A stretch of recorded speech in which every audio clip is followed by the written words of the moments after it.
दुख की बात है कि बहुत से राजनेता व्यक्तिगत लाभ से प्रेरित होते हैं। श्री कृष्ण ने इसे बिल्कुल स्वीकार नहीं किया होता।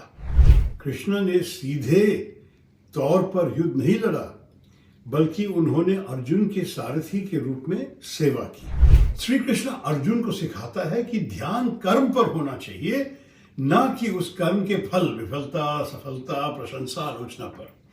धर्म सबसे ऊपर। राजनेताओं को व्यक्तिगत लाभ, पार्टी की वफादारी या चुनावी जीत से ऊपर राष्ट्र और उसके लोगों की भलाई को प्राथमिकता देनी चाहिए। एक सच्चा नेता अपनी टीम के सदस्यों को सशक्त बनाता है और उन्हें सफलता की और मार्गदर्शन करता है। व्यक्तिगत ईमानदारी बहुत जरूरी है। और मैं शशि थरूर। इस साल जन्माष्टमी हमारे 78वें स्वतंत्रता दिवस के ठीक बाद पड़ रही है। ऐसे में मेरे मन में ये सवाल आता है कि भारतीय राजनीति और नेताओं को महाभारत, भगवद गीता और भागवत पुराण में वर्णित भगवान श्री कृष्ण के जीवन और शिक्षाओं में क्या सबक मिल सकते हैं। मुझे कुछ बातें सूझती है। वे सबके नेतृत्व, शासन, नैतिकता और मानवीय स्वभाव के विभिन्न पहलुओं पर प्रकाश डालते हैं। ये कुछ मुख्य बातें दी गई है जो मेरे मन में आई। ये कोई कॉम्प्रिहेंसिव चीज नहीं है, कोई विस्तृत सूची नहीं है। पहला, धर्म सबसे ऊपर। श्री कृष्ण का जीवन धर्म की बनाए रखने का एक निरंतर संघर्ष है। वह बार बार ऐसे काम करते हैं जो ऊपरी तौर पर अपरंपरागत या नैतिक रूप से अस्पष्ट लग सकते हैं, लेकिन उनका अंतिम लक्ष्य हमेशा धर्म को बहाल करना और दुष्टों को दंडित करना होता है। राजनेताओं को व्यक्तिगत लाभ, पार्टी की वफादारी या चुनावी जीत से ऊपर राष्ट्र और उसके लोगों की भलाई को प्राथमिकता देनी चाहिए। यही मैं समझता हूं श्री कृष्ण से। मुश्किल या अलोकप्रिय होने पर भी निर्णय एक मजबूत नैतिक दिशा और न्याय के प्रति प्रतिबद्धता से निर्देशित होनी चाहिए। व्यक्तिगत ईमानदारी बहुत जरूरी है। दूसरा, कूटनीति और रणनीतिक सोच की कला। श्री कृष्ण एक महान रणनीतिकार और कूटनीतिज्ञ थे। उन्होंने शांतिपूर्ण बातचीत के माध्यम से महाभारत युद्ध को रोकने की कोशिश की, लेकिन जब कूटनीति विफल हो गई तो उन्होंने पांडवों को शानदार सैन्य रणनीति के साथ मार्गदर्शन किया। युधिष्ठिर, भीम, अर्जुन और दूसरों को उनकी सलाह हमेशा उनकी व्यक्तिगत ताकत और कमजोरियों के अनुसार दी जाती थी। राजनेता शासन में रणनीतिक सोच के महत्व की सोच सकते हैं। इसमें अन्य पार्टियों, राज्यों और राष्ट्रों के साथ कुशल बातचीत, साथ ही देश के विकास के लिए दीर्घकालिक योजनाएं विकसित करना शामिल है। इसमें अपनी टीम और विपक्ष की ताकत और कमजोरियां को समझना भी बड़ी जरूरी है। मार्गदर्शन के महत्व को सशक्त करना, मेरे ख्याल में ये भी काफी जरूरी है। सारथी की भूमिका देखिए। कृष्ण ने सीधे तौर पर युद्ध नहीं लड़ा, बल्कि उन्होंने अर्जुन के सारथी के रूप में सेवा की। यह भूमिका एक ऐसा नेता का प्रतीक थी जो पृष्ठभूमि से मार्गदर्शन करता है, व्यक्तिगत गौरव की तलाश किए बिना ज्ञान, दिशा और समर्थन प्रदान करता है।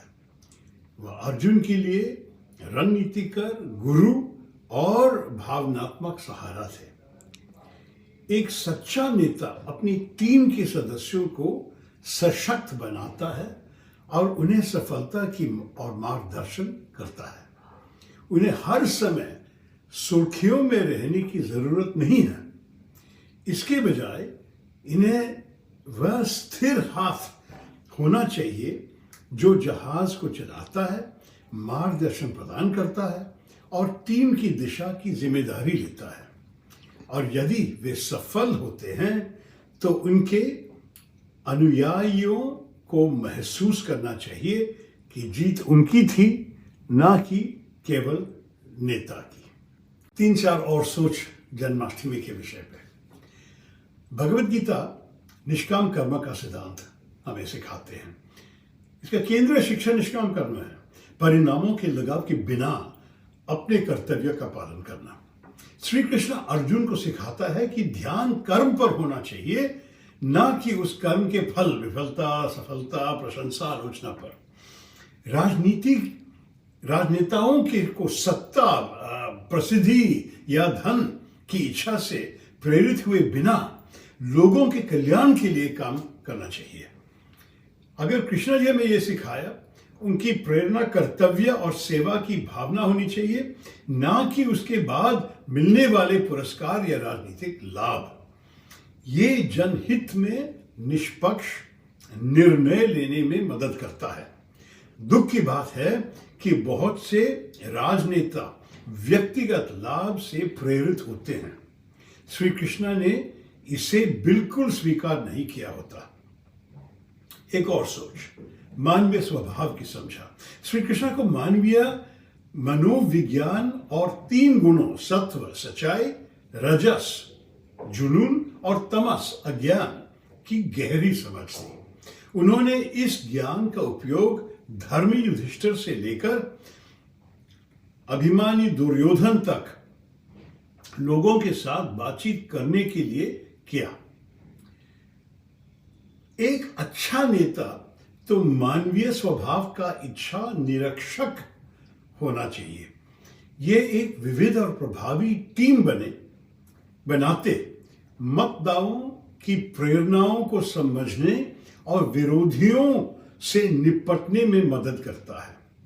ये सामाजिक समस्याओं के मूल कारणों की पहचान करने और उसका समाधान करने में भी मदद करता है। एक अच्छी निरीक्षक एक अच्छा श्रोता में होना चाहिए। हमारे बहुत कम राजनेता ऐसे हैं।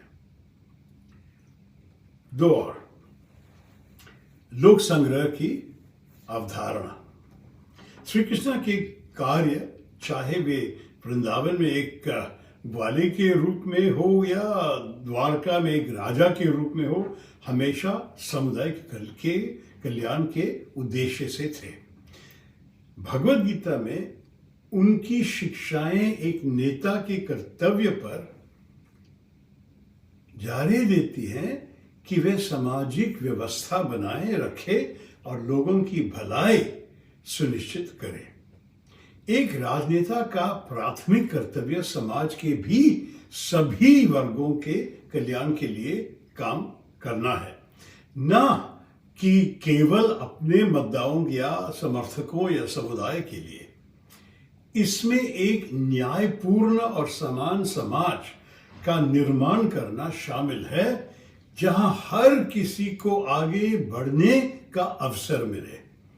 दूसरे शब्दों में, सामाजिक न्याय रणनीति राजनीति का एक अनिवार्य लक्ष्य है।